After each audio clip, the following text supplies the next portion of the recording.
Continuando falando sobre Bolsonaro, a gente traz agora essa conversa para o que a gente vem assistindo ali na Ucrânia, né? E Jamil Chad, super jornalista, trouxe essa informação hoje de que o governo evitou falar em plano de evacuação de brasileiros na Ucrânia para garantir que não tivesse qualquer ruído no encontro entre Bolsonaro e Putin. E a gente viu o que aconteceu depois, né? Os brasileiros ali na Ucrânia sofrendo muito para deixar o país, a embaixada não dando qualquer tipo de auxílio para que isso acontecesse, falando assim: olha, dá uma olhada nas redes sociais, e não tinha nada nas redes sociais. Pegue o trem, os trens estavam todos lotados. Então, a gente constata o quanto para Bolsonaro a prioridade em relação ao povo é zero.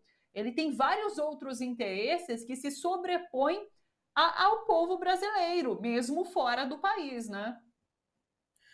E sempre foi assim. E o que me espanta, Thalita, é que ele nunca mentiu, entende? Ele nunca disse a minha prioridade é combater a fome, ou é reduzir o desemprego, ou é de alguma forma amparar a população brasileira de qualquer maneira. Ele sempre se colocou da forma como ele se apresenta hoje. O que é muito sério aí é que fazer populismo no âmbito doméstico é uma coisa, tem implicações sérias e trágicas, como a gente vem percebendo na prática, mas fazer populismo junto à sociedade internacional tem consequências ainda mais nefastas.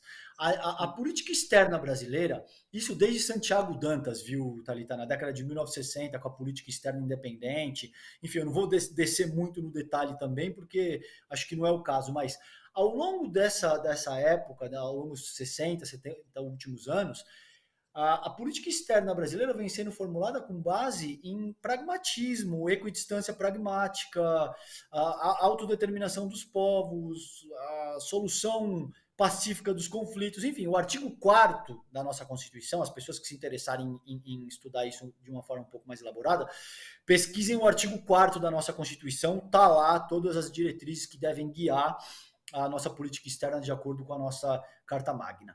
É óbvio que dependendo de quem está na presidência, dependendo do grupo, do partido, existem pequenas dissonâncias mais à direita, mais à esquerda, mais alinhado com determinados grupos de países ou com outros grupos. Isso é natural. Agora, eu conversei com fundamentalmente os principais analistas de política externa, entrevistei o Celso Laffer, entrevistei o Celso Amorim, entrevistei os principais doutores dessa disciplina. O meu projeto de mestrado na própria USP dá conta de entender algumas dimensões da política externa bolsonarista. O que o Bolsonaro fez frente à política externa brasileira é sem precedente, Thalita.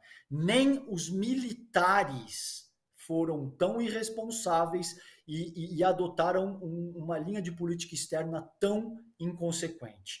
O Bolsonaro, de alguma forma, utiliza, e isso vai ao encontro disso que você está propondo como tema, a própria política externa do país como palanque para se promover internamente. Entende? Ou seja, é de uma irresponsabilidade, porque na medida em que ele sentia que está alinhado com o Trump e interessa, ele ficou caninamente fiel ao Trump, mesmo depois que o Trump já tinha perdido a presidência da República. Isso gerou um conflito sem tamanho com os Estados Unidos e está reverberando até hoje. A partir do momento que ele sentiu que o Putin, porque evidentemente ia se ver numa situação mais delicada por estar confrontando o próprio Ocidente, seria a única pessoa que daria atenção para ele, ele correu para debaixo das asas do Putin, no sentido de acatar tudo que o Putin estava dizendo, sem ganhar absolutamente nada em troca. Então é óbvio que até por uma questão de imagem, você nem precisa descer na questão humanista, que você é um líder de Estado, você precisa zelar pelo bem-estar do teu povo, mas é óbvio que até por uma questão de imagem, a tua prioridade deveria ser retirar todos os nacionais de um conflito de guerra e que possivelmente essas pessoas estão correndo risco de morte. Não precisa ser nenhum gênio da diplomacia ou das relações internacionais para compreender que esse é o fato. Agora, o Bolsonaro, Thalita, e com isso eu encerro minha fala nesse ponto, desde que assumiu a presidência da República, ele é uma figura inepta, execrável, que não tem a menor condição de administrar uma quitanda, o que seja. Não, e não, com todo respeito às pessoas que administram quitanda, que via de regra são pessoas muito, muito inteligentes e capazes. Mas o Bolsonaro não tem a menor condição de ser presidente da República.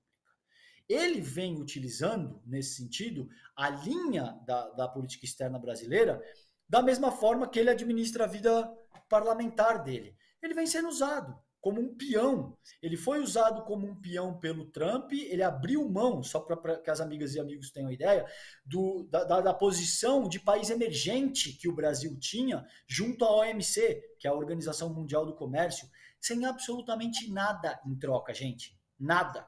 Ele abriu mão do visto dos americanos, canadenses, enfim, uma série de, que eu não vou ficar listando todas, mas uma série de concessões unilaterais sem absolutamente nada em troca. Isso, de acordo com o modelo, a teoria da reciprocidade, é o que a gente chama em relações internacionais, não faz o menor sentido no jogo que essas nações jogam no concerto das nações, entende?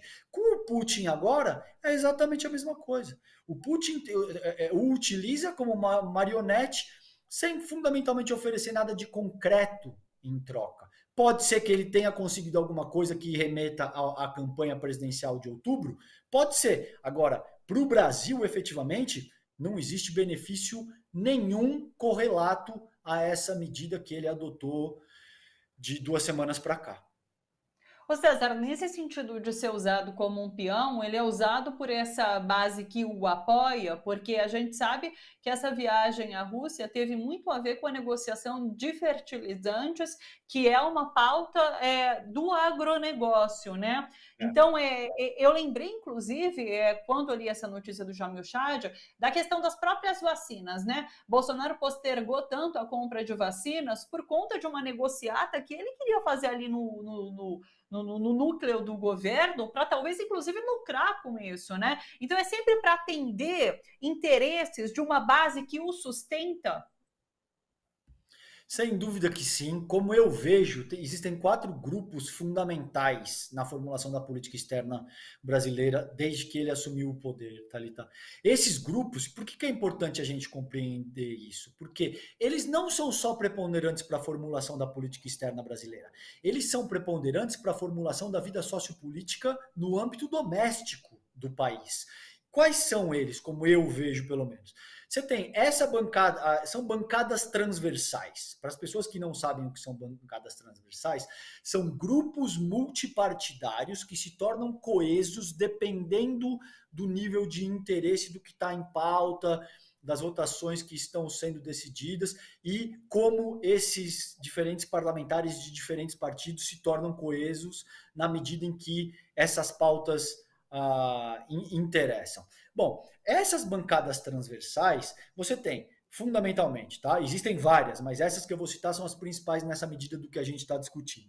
Você tem a bancada dos ruralistas, você tem a dos evangélicos, a dos militares e a do que se convencionou chamar de antiglobalistas, que é aquele grupo do Eduardo Bolsonaro, do Ernesto Araújo, alinhado com as ideias do Olavo de Carvalho, enfim. Os antiglobalistas, que acreditam que o mundo atua de acordo com uma conspiração globalista marxista para acabar com os valores da família tradicional enfim, o parâmetro cristão no mundo ocidental, de forma bastante resumida. Nesse sentido, tudo o que o Bolsonaro faz, endereçando a tua pergunta pontualmente, está alinhado com o interesse de defender e fidelizar essa base que ainda garante o pouco capital político que lhe resta. Então, aí, algo entre 20% e 25%, ele tende a uma pequena recuperação, porque todo mundo que está com a máquina do poder, que, enfim, você tem uma série de artifícios que podem ser usados para capitalizar algum capital político nessa medida. Então, daqui até outubro, possivelmente ele tende a se recuperar de 20% para 25%, talvez chegando aí em 30% na melhor das hipóteses. Mas ele não passa disso, ele não vai passar de 30% em hipótese alguma, como eu vejo, pelo menos, sabendo que é extremamente difícil fazer esse exercício de futurologia, mas exatamente porque o desgaste a que ele se submeteu durante a pandemia e com esse tipo de atitude que ele está tomando agora frente à guerra da Ucrânia, não permite uma recuperação mais acentuada. Agora, sem dúvida, tudo o que ele faz, não existe nenhuma racionalidade, não existe nenhum espírito cívico ou de estadismo por trás das medidas do bolsonarismo. Tudo que ele faz é para, de alguma forma, tentar fidelizar a base que já é absurdamente radical, limítrofe, elitista, inepta, enfim. Então, sem dúvida, me parece que esse é o caso.